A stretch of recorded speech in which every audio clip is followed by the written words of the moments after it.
اعوذ باللہ من الشیطان الرجیم بسم اللہ الرحمن الرحیم۔ اب دوسرا گروہ، ان الذین کفروا سواء علیہم انذرتہم ام لم تنذرہم لا یؤمنون، یقیناً جن لوگوں نے کفر کیا، اور یہاں مراد کیا ہے؟ جو کفر پر اڑ گئے ہیں۔ اس کو ہم تعویل عام میں نہیں لے سکتے، اس لیے کہ اگر تو ہم اس کو عام میں لے لیں گے تو اس کے معنی تو یہ ہوں گے جس شخص نے کسی وقت کفر کیا اب وہ ہدایت پر آ ہی نہیں سکتا۔ نہیں، یہ بات نہیں ہے۔ کوئی کفر میں ہے، وہ غالطے کی بنا پر ہے، عدم توجہی کی بنا پر ہے، حق اس پر واضح نہیں ہوا ہے اس لیے ہے، تو آپ اسے سمجھائیں گے، انذار و تبشیر سے اسے فائدہ ہو جائے گا، واعظ و نصیحت سے اسے فائدہ ہو جائے گا۔ ایک وہ ہے کہ جو حق کو سمجھ کر پہچان کر اور پھر اڑ گئے، ضد کی وجہ سے، ہٹ دھرمی کی وجہ سے، تعصب کی وجہ سے، تکبر کی وجہ سے، حسد کی وجہ سے۔ ان الذین کفروا، ایسے لوگوں کا معاملہ کیا ہے؟ سواء علیہم انذرتہم ام لم تنذرہم لا یؤمنون، برابر ہے ان کے لیے، خواہ آپ انہیں سمجھائیں خواہ نہ سمجھائیں، ڈرائیں نہ ڈرائیں، انذار فرمائیں نہ کریں، لا یؤمنون، وہ ایمان لانے والے نہیں۔ وہی بات جو میں نے کہی تھی کہ سوتے کو جگایا جا سکتا ہے، جاتے کو کیسے جگائیں؟ ختم اللہ علی قلوبہم وعلی سمعہم وعلی ابصارہم غشاوہ، ان کے دلوں پر اللہ نے مہر کر دی ہے۔ کیوں کر دی ہے؟ یہ ابتداء مہر نہیں ہوئی، جب حق کو پہچان کر انہوں نے رد کر دیا، اس کی پاداش میں، اس کی سزا کے طور پر۔ ختم اللہ علی قلوبہم، اللہ نے ان کے دلوں پر مہر کر دی ہے، وعلی سمعہم، اور ان کی سماعت پر بھی، وعلی ابصارہم غشاوہ، اور ان کی آنکھوں کے سامنے پردہ پڑ چکا ہے۔ یہ مضمون سورہ یاسین کے شروع میں پھر آئے گا بہت شرح و بسط کے ساتھ۔ وَلَهُمْ عَذَابٌ عَظِيمٌ، اور ان کے لیے تو اب بہت بڑا عذاب ہے۔ یہ دوسرا گروہ ہو گیا، ایک رکوع میں دو کو سمیٹ لیا گیا، کل ابھی 7 آیتیں ہوئی ہیں۔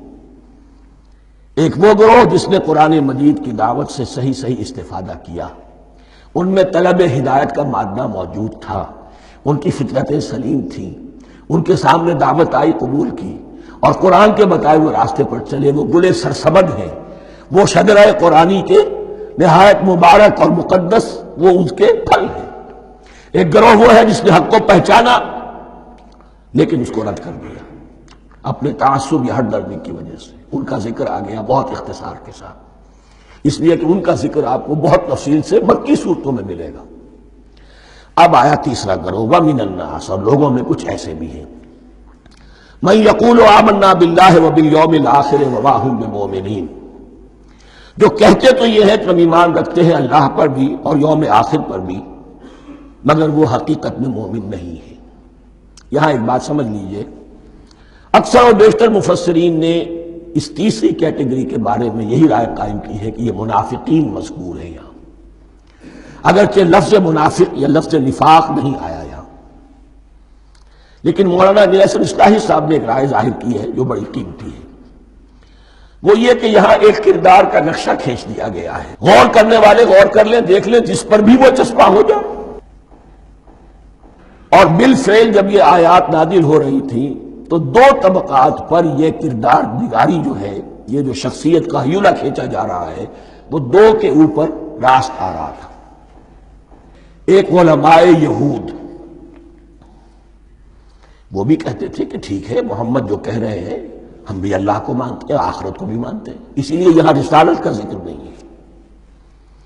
بھئی ہم محمد ہی کو نہیں مانتے نا صلی اللہ علیہ وسلم، باقی اگر 1.25 لاکھ نبی آئے ہیں تو باقی 1.25 لاکھ کو تو ہم مانتے ہیں، ایک محمد کو نہیں مانا، ایک عیسیٰ کو نہیں مانا، بس تو ہمیں بھی مانا جانا چاہیے کہ ہم بھی مسلمان ہیں۔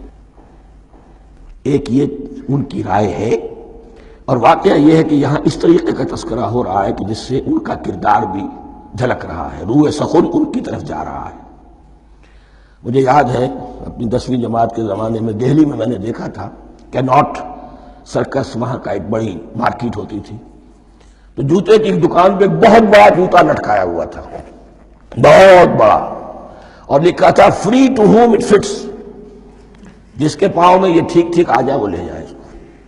تو یہ free to whom it fits ہے، ایک کردار ہے، اب یہ کردار جس کے اوپر بھی فٹ بیٹھ جائے۔ ان میں یقیناً زیادہ تو غلبہ یہی ہے جو مفسرین کی رائے ہے، منافقین کا معاملہ جو ہو رہا ہے، لیکن یہ کردار بعین نہیں فٹ بیٹھ رہا ہے یہود کے علماء پر۔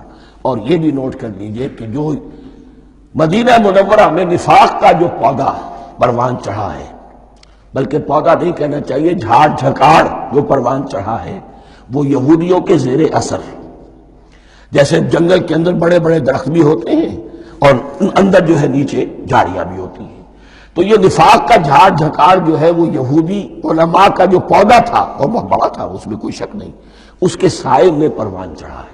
ان دونوں میں معنوی ربط بھی ہے۔ وَمِنَ النَّاسِ مَن يَقُولُ آمَنَّا بِاللَّهِ وَبِالْيَوْمِ الْآخِرِ وَمَا هُمْ بِمُؤْمِنِينَ، اور لوگوں میں سے کچھ ایسے بھی ہیں جو کہتے تو یہ ہے کہ ہم ایمان رکھتے ہیں اللہ پر اور یوم آخر پر، لیکن وہ مومن نہیں ہیں۔ يُخَادِعُونَ اللَّهَ وَالَّذِينَ آمَنُوا وَمَا يَخْدَعُونَ إِلَّا أَنفُسَهُمْ، وہ دھوکہ دینے کی کوشش کر رہے ہیں اللہ کو اور اہل ایمان کو۔ یہ یخادعون جو ہے یہ باب مفاعلہ ہے، باب مفاعلہ میں کشمکش ہوتی ہے، کشاکش ہوتی ہے، لہذا ترجمہ میں نے کیا، کوشش کر رہے ہیں۔ وما یخدعون الا انفسهم، یہ ثلاثی مجرد میں آ گیا، اور نہیں دھوکہ دے رہے مگر صرف اپنے آپ کو۔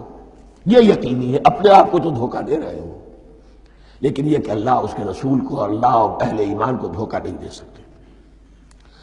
سورہ نساء کی آیت نمبر 142 میں یہ کھل کر منافقین کے بارے میں یہی الفاظ آئے ہیں، ان المنافقین یخادعون اللہ وہو خادعہم، یقیناً منافقین جو ہے وہ اللہ کو دھوکہ دینے کی کوشش کر رہے ہیں اور اللہ انہیں دھوکہ دے رہا ہے۔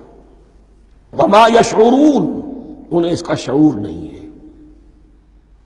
یہ بہت اچھی طرح نوٹ کر لیجیے، منافقین کی بھی اکثریت وہ تھی جنہیں اپنے نفاق کا شعور نہیں تھا، وہ اپنے تئیں سمجھتے تھے اپنے آپ کو مسلمان، وہ کہتے تھے یہ بے وقوف لوگ ہیں، محمد رسول اللہ کے بارے میں کہتے تھے یہ خام خواہ جو ہے انہوں نے لڑائی بھڑائی مول لے لی ہے اہل مکہ کے ساتھ، کیا ضرورت ہے، امن کے ساتھ جو ہے بات کرنی چاہیے۔ وہ سمجھتے تھے کہ ہم خیر خواہ ہیں، ہم بھلی بات کہہ رہے ہیں، یہ بے وقوف لوگ ہیں، دیکھتے نہیں کہ کس سے ٹکرا رہے ہیں، ہاتھ میں اسلحہ نہیں ہے اور لڑائی کے لیے جا رہے ہیں۔